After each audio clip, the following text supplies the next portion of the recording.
Putok muna bago tanong. Yan daw ang patakaran ng ilang mga pulis.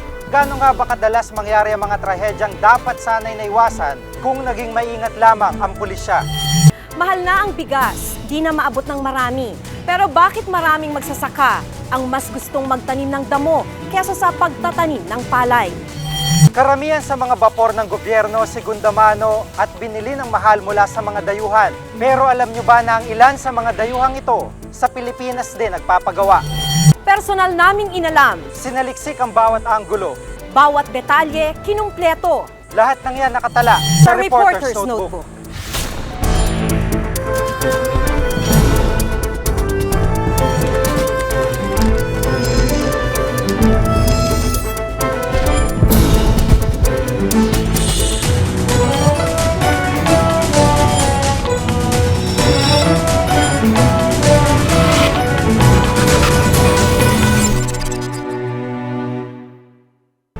Ano ba yung tinatawag na rules of engagement?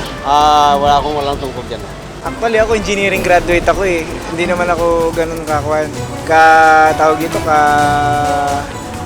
aware sa rules of engagement. Rules of engagement.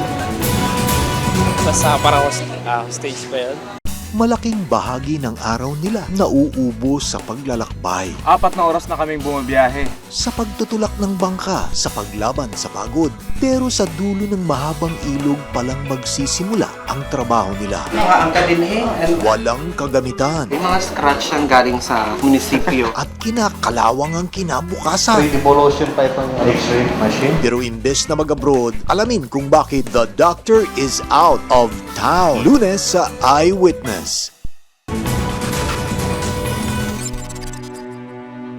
Putok muna bago tanong. Biktima raw ng ganitong patakaran ng pulisya ang ilang pamilya. May mga namatay na dahil sa walang pakundangang pamamaril ng mga pulis. May halaga pa ba sa kanila ang rules of engagement? At lahat kaya sila alam ito?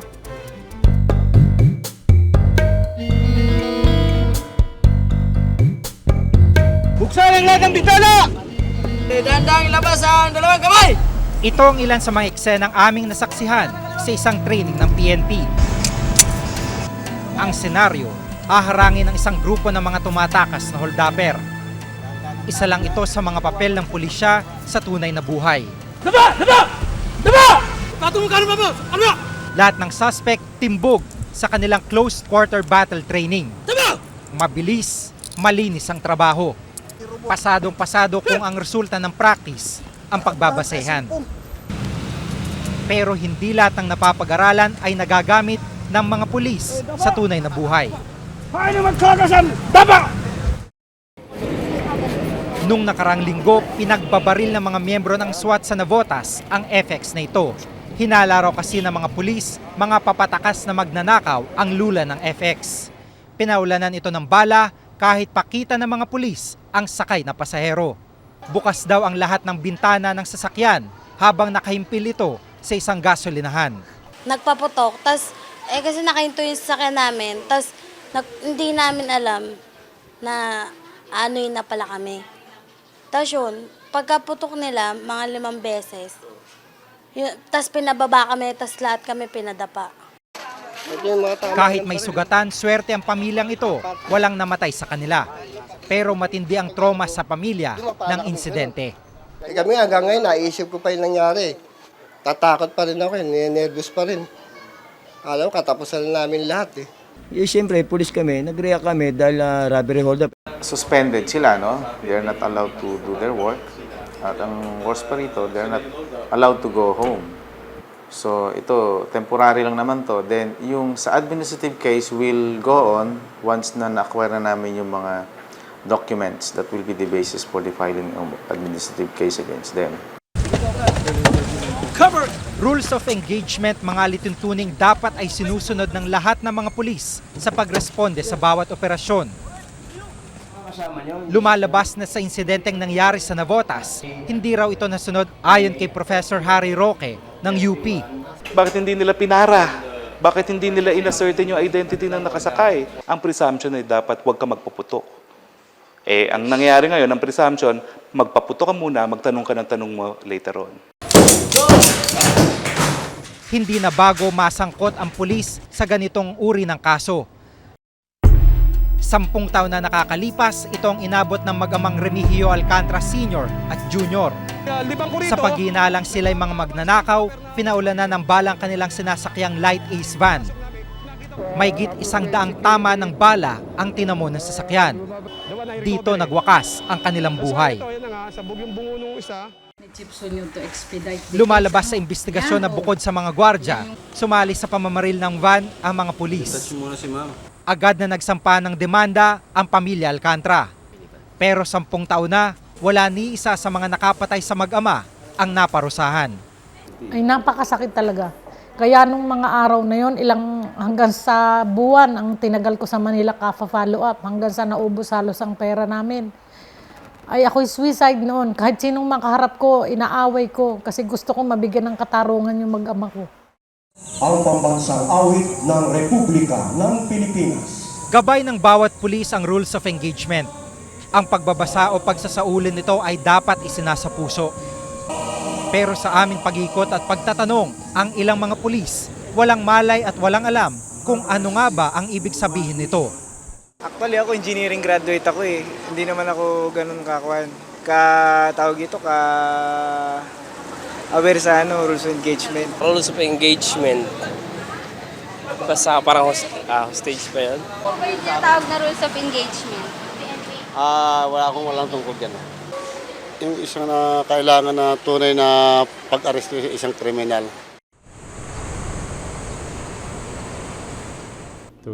Si Director General Arturo Lumibaw ang hepe ng PNP. Nang bisitahin namin siya sa kanyang tanggapan, aminado siyang may katagalan na ring hindi niya nababasa ang handbook ng operational procedures. May pagsasanay naman daw ang mga pulis sa paghawak ng iba't ibang sitwasyon. We should extend more yung course on leadership, on behavior, on discipline. And it takes months and even years to develop really what we would like our people to be in the police service.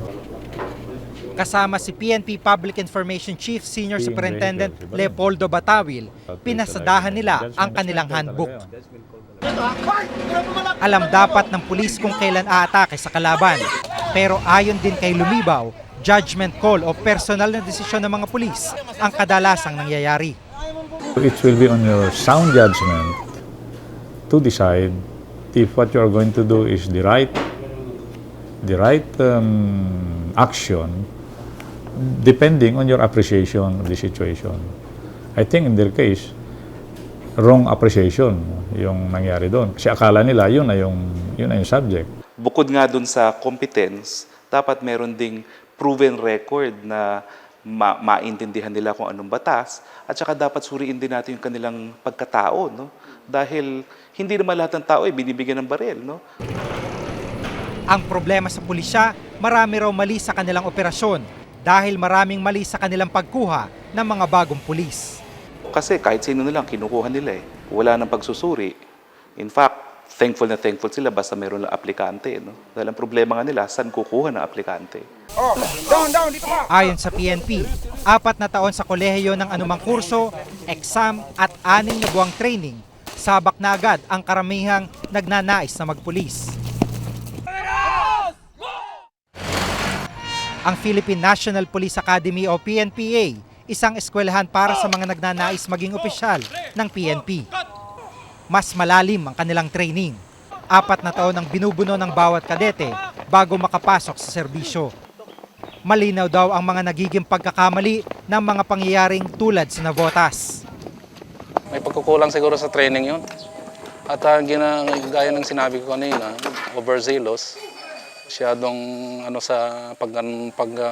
in the performance of their duties and responsibilities, ay nakakalimutan yung yung basic na requirement ng batas.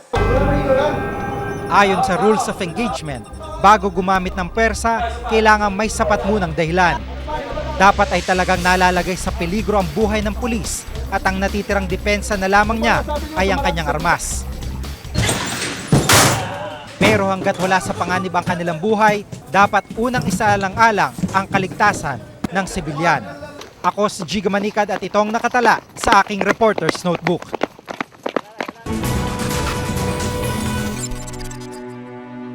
Kasi may mga barko kasi na nasunog sa labas. Binibili natin dito, nire-repair natin dito. Pag napinturahan mo na yan, hindi mo na mukhang nasunog yan eh. Magiging delikado na ito, gawin tayong tapunan na talaga ng lumang barko dito eh.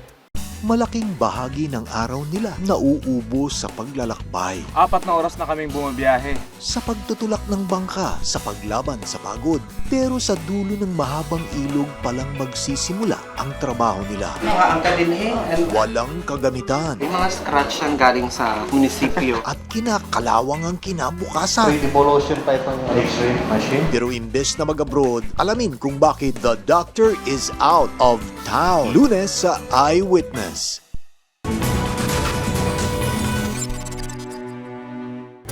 Roll on, roll off. Murang biyahe para sa lahat sa bansa. Ilan lang ito sa mga barkong binili ng gobyerno sa ibang bansa. Imported nga, luma naman. Habang ilang paggawa ng barko sa bansa, tila napapabayaan na.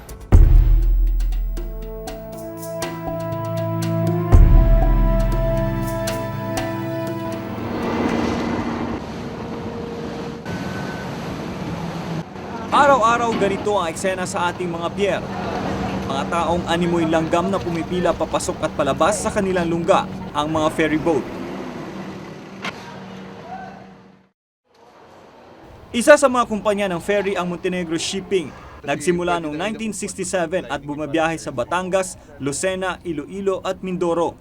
Ang mga ferry boats nila mga segunda manong galing sa Japan. Nabili sa halagang 40 million pesos ang bawat isa. At ang mga ito ay 10 hanggang 20 taon na raw. 50 lahat ng shipping company sa bansa. Lahat sila bumibili ng segundamanong barko mula sa Australia, United States, Great Britain o Japan. Maging ang Philippine Navy bumibili rin ng segundamanong barko. Mahigit 100 barko ng Philippine Navy ang umiikot sa iba't ibang panig na bansa ngayon, pero wala ni isa rito ay bago. Ang mga ito raw ay 20 taon na at puro second-hand vessel na inaangkat sa iba't ibang bansa. Yung mga gawa ng Amerika na ginamit ng World War II, yun ang ginagamit nating barko ngayon. In fact, our top 3 vessels sa World War II vintage vessels. 1997 ang huling bumili ang Philippine Navy ng 3 second-hand Peacock vessel mula sa United Kingdom sa halagang 112 million pesos. Di pa kasama rito ang makagamitang pangyera sa barko. Nasa 800 billion pesos daw ang isang bagong barko. Pero nasa 1.2 billion pesos ang inaasahang gastusin ng Navy para i-upgrade ang 3 nabiling second-hand Peacock vessel ngayong taon. Hindi kaya talaga ng gobyerno pa natin na bumili ng bagong barko at present. Hindi natin kaya talaga. So tayo, kami naman sa Navy, siyempre naghihintay lang tayo. For example, ang budget natin for the Navy is around 70 to 80%. Porko nito salary and allowances ng ating mga tao Di tulad ng Philippine Navy, brand new ang 8 search and rescue vessel na nabili ng Philippine Coast Guard mula sa Australia.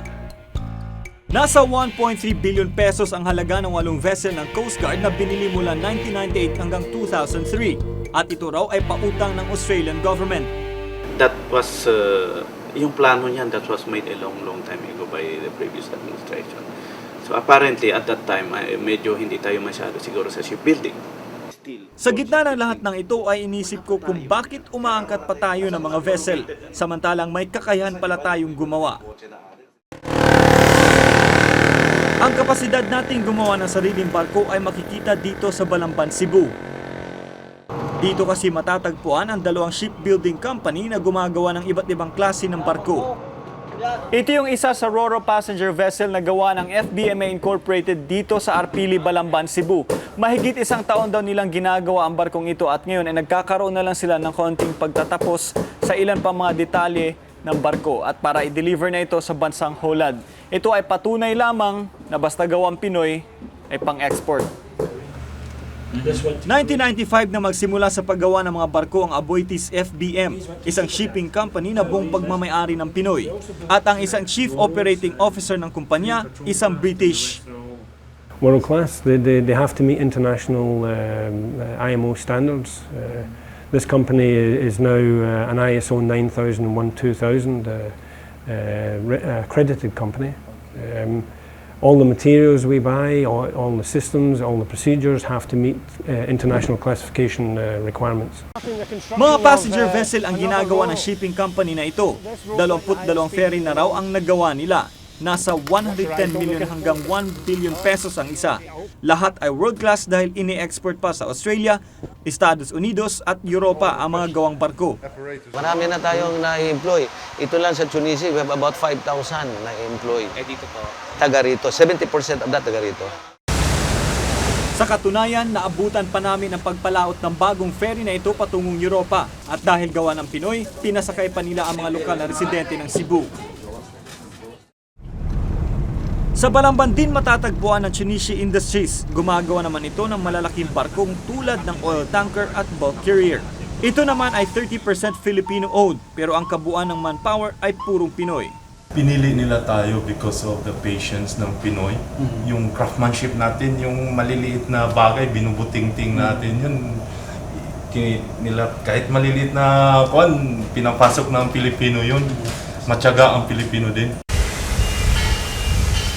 Pinasok namin ang loob ng isang barko.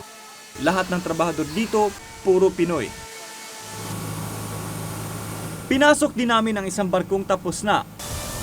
At ayon sa security manager, di kalidad ang pagkakagawa dito. Ang mga pader at kisame, yari sa ceramic kaya di raw masusunog. Lahat ng bintana, double glass para mas matibay. Magandang balita daw na may shipbuilder sa bansa ayon kay Ruth Mercado, editor ng shipping section ng The Freeman Cebu. Pero nakapanlulo mong isipin na umaangkat pa tayo ng mga lumang barko, gayong may kakayahan naman tayong gumawa ng mga sasakyang pandagat. We don't have a policy on shipyard building at this point in time. Those things should be considered.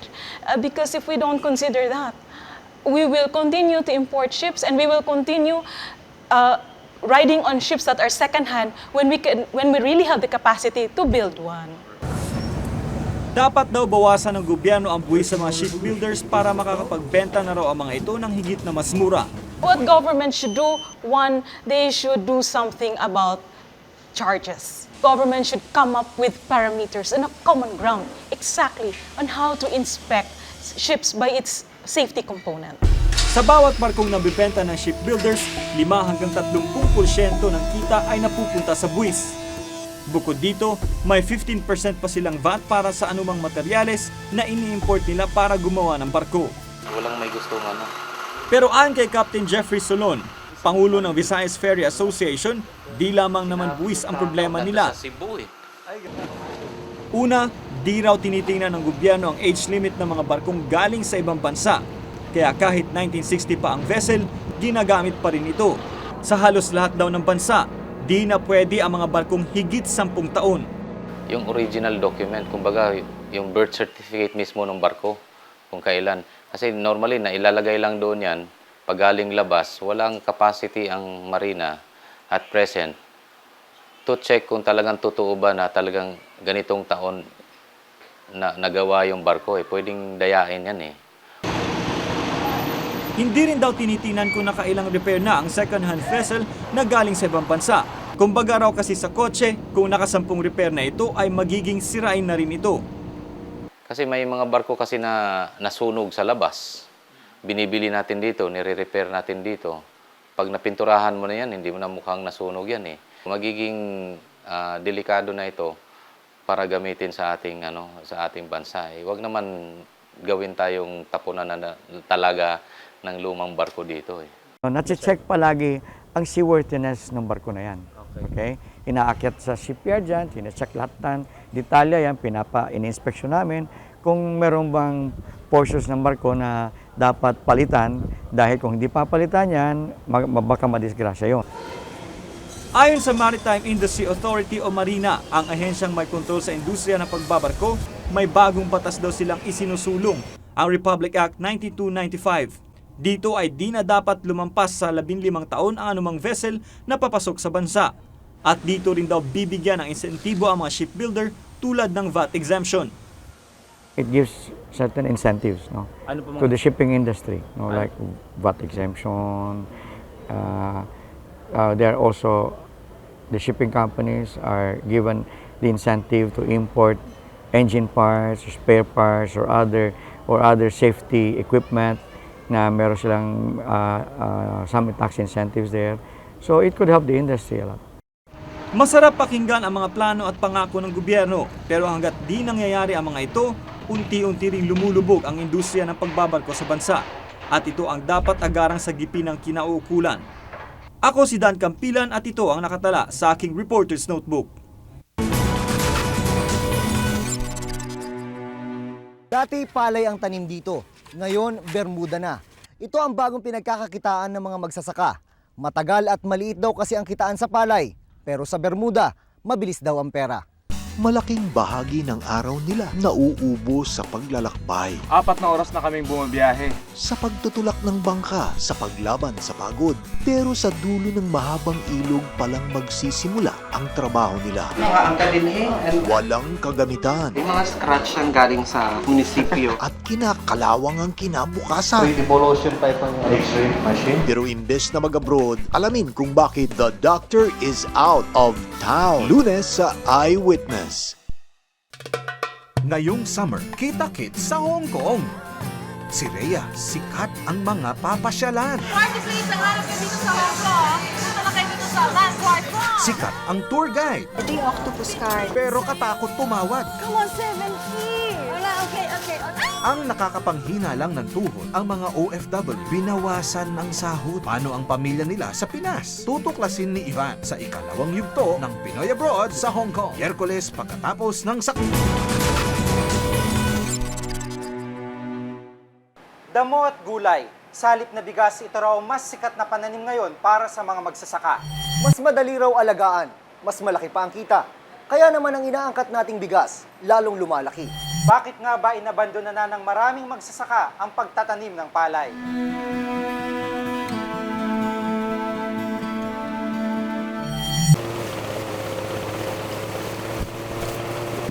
Noong dekada 70, nakilala ang Pilipinas bilang Rice Granary of Asia. Sa atin kasi kinukuha noon ang supply ng bigas para sa ibang bansa sa rehiyon. Baliktad na ngayon, tayo na ang umaangkat. Sa barangay Pukyot sa bayan ng Paumbong, Bulacan, ang mga dating palayan mukhang golf course na. Dati palay ang tanim dito, ngayon Bermuda na. Ito ang bagong pinagkakakitaan ng mga magsasaka. Matagal at maliit daw kasi ang kitaan sa palay, pero sa Bermuda, mabilis daw ang pera. Nitong Pebrero, bukod sa palay, nagsimula ring magtanim ng Bermuda sa kanyang bukirin si Mang Narding. Ang mga landscaper naghahanap ng damo, yung Bermuda grass. Kung minsan nagkukulang ng supply. Kaya nahikayat din ako na sumubok magtanim din ng Bermuda grass o bluegrass. Ayun ang kainaman lang ng Bermuda, nung bluegrass na yan. Madaling maging pera. Kung sa palay, 3 piso kada square meter ang kanyang kinikita. Sa Bermuda, 4 na piso ang napupunta sa kanyang bulsa. Kaya mas malaking parte ng kanyang lupain ang nilalaan niya para sa damo. Ang palay, pinakakuhan yan pagpuproduction mo, umpisa sa paglilinang hanggang pag-harvest 4 months. Dito, kapag kayong mabilis ang takbo nga ng Bermuda, yun nga 20 days nakakapagpasudsud ka na. Ang itinuturo nilang problema sa pagtatanim ng palay, kawalan ng maayos na irigasyon. Ang gusto ko, dinayo namin ang pinagmumula ng irigasyon sa lugar nila. Ito ang aming natagpuan. Barado ng nabubulok na basura ang kanal. Puno ng putik, kaya mabagal na ang agos ng tubig. Mas mainam daw kasi ang pagbebermuda, dilig lang ang katapat. Mas mainam po ito sa palay kung sa damo. Kasi po ang damo, malaki ang ating pagbabawian. Malabag man po tayo, hindi man lahat ay namamatay. Hindi katulad ng palay or na malubog, hindi na tayo makabawi. Budget. Ito naman ang problemang itinuturo ng NIA. o National Irrigation Administration kung bakit may kakulangan sa irigasyon. At this point in time kasi, medyo kinakapos tayo ng budget nga dyan dahil kinukulang pa nga yung collection natin. So, ibig sabihin, may mga areas pa rin na hindi namin minsan na-maintain dahil sa kakulangan nga ng budget. Pero batay sa mga dokumentong mula sa Commission on Audit o COA, noong 2003, umabot na sa 3.8 billion pesos ang pondong binigay ng gobyerno sa NIA. Bukod pa rito ang kinikita nila mula sa irrigation service fee na sinisingil sa mga magsasaka. Kasi at 60% collection efficiency, hindi pa rin natin matugunan yung pangangailangan ng NIA. So, ang plano talaga ng National Irrigation Administration is to increase the irrigation collection efficiency. Habang patuloy na walang maayos na irigasyon, patuloy din ang pagdami ng mga magsasakang lumilipat sa pagtatanim ng Bermuda. Kaya na sanang pakainin ng 1 hektaryang palayan ang 70 hanggang 100 katao sa isang taon. Aminado rin ng Department of Agriculture na nakababahala na ang conversion ng paggamit ng mga sakahan. Humigit kumulang 10,000 hectares ang nako-convert every year. Nakakita na ba kayo ng binhi ng hybrid rice? Dahil dito, ang isinusulong ng pamahalaan, pagtatanim ng hybrid rice. Hindi bababa ng 30% higher than the ordinary inbred certified seeds. At of course, ang isa pa rin ito, dahil bago ang teknolohiya ito, kailangan pa natin ng maraming seed producer. Ngunit mismong NFA ay hindi bilib sa hybrid rice. Madaling mabasag. So yung merkado ay sinasabi, mura lang yan dahil ayaw namin ng mga basag na bigas. Sakitin din daw ang uri ng palay na ito. May mga ibang hybrid naman na medyo, lalo na kung rainy season, susceptible to diseases. Sa taong ito, 450 million pesos na ang ginugol sa promotion ng hybrid rice pa lang. Bukod pa ito sa 875 billion pesos na budget na ginugol naman ng pamahalaan upang tiyaking maabot ang 2005 rice production target na 15.1 million metric tons. Sa kabila nito, kinulang na naman tayo sa bigas. Tayo'y mag-aangkat, ang tinatayang kakailanganin ng Pilipinas sa 2005 ay anywhere from 1.4 to 1.6 million metric tons. Ayon sa National Statistics Coordination Board, aabot sa 100.7% increase ang aangkatin nating bigas ngayong taon. Kung ikukumpara sa ibang bansa tulad ng Vietnam at Thailand, napakaliit talaga ng ating produksyon. Vietnam has 7 million hectares. Thailand has 9 million. And we have only 3 million. At idagdag pa dito na mas mura lumalabas ang bigas na imported mula sa Vietnam at Thailand. Naniniwala naman ng Department of Agriculture na sa loob ng ilang taon ay hindi na tayo kukulangin ng supply. Sa 2006 up to 2007, kung maibibigay natin itong sapat na resources na humigit kumulang sa 3 to 4 billion a year na budget ng GMA Rice Program, hindi malayo na kaya nating mag-self-sufficient as early as 2007.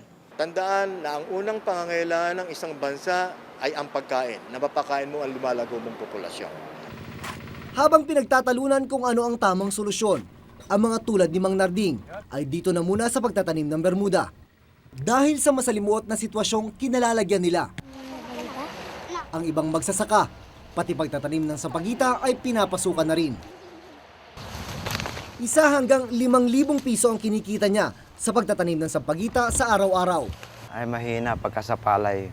Kasi 3 buwan siyang maghihintay. Hindi pa sigurado sa panahon. Kontento na kami rito dahil sa sumasapat na sa amin. Kumikita na kami sa araw-araw dito. Ako si Jun Veneracion at ito ang nakatala sa aking Reporters Notebook.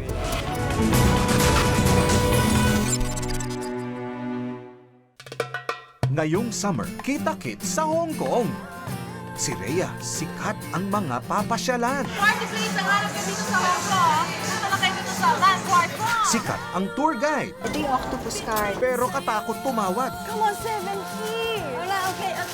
Ang nakakapanghina lang ng tuhod, ang mga OFW binawasan ng sahod. Paano ang pamilya nila sa Pinas? Tutuklasin ni Ivan sa ikalawang yugto ng Pinoy Abroad sa Hong Kong. Miyerkules pagkatapos ng saksi. Kung may nais kayong ipasiyasat na isyo, balita, maaari kayong tumawag sa amin sa numerong 928-4239. Maaari rin kayong mag-email sa amin sa reportersnotebook@gmanetwork.com.